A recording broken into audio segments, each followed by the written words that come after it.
So first off on this, tell me if, I mean, we hear a little bit, some of the details on this so far, right?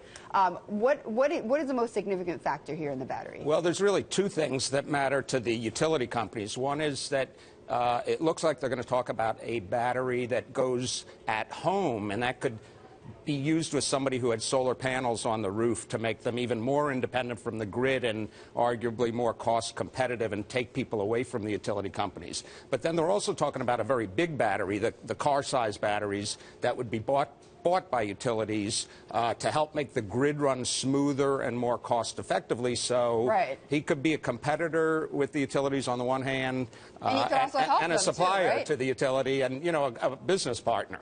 Okay, I want to bring in Jamie Butters from Detroit, who, of course, covers the auto market and Tesla. And Jamie, has Elon kind of found the secret sauce here to why Tesla is going to grow as much as its premium suggests?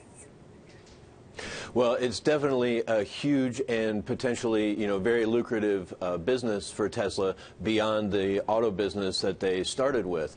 And it's interesting, it's Tesla Motors, right? That's the actual name of the company. And just like most of the auto companies are, General Motors and Toyota Motor Corp, and, the engine, the thing that makes power, is a really important technology to all these companies. It has been for a century. And so here's Tesla with an electric powertrain, and they're finding this other way to use it. They use the battery, which was an important breakthrough to make the whole Tesla auto business possible. Right. So yeah, it's very interesting, and the analysts have really kind of struggled with this because some of them are tech analysts, some of them are auto analysts. Now they're getting into a utility space that isn't theirs. It's kind of a valuation challenge there.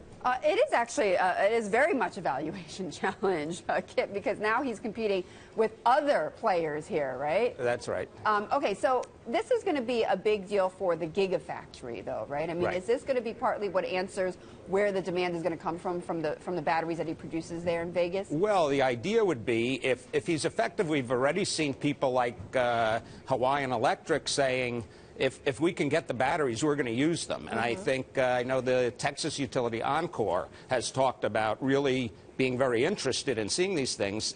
For a long time, utility people have been saying that batteries are a holy grail. If someone can make them. If someone can make them, they're going to use them, but they have to make them cost effectively. That's really the key. Right. So what price are we talking about here? I've seen ideas, discussions as low as a little over $100 a kilowatt hour that Tesla might be able to do. So that's what, $15,000? Yeah. It's maybe, as an order of magnitude, is 5 times what utilities produce power for now, or more. So there's a long way to go before it's really close, but they're used in conjunction with the grid, not necessarily in opposition. So it's spread out over a lot more. It's not the same thing as you either build a gas plant or you have a gigantic battery out there. Jamie, how much do we know? I mean, how much is the battery, the cost of the entire Tesla car? Do we know that?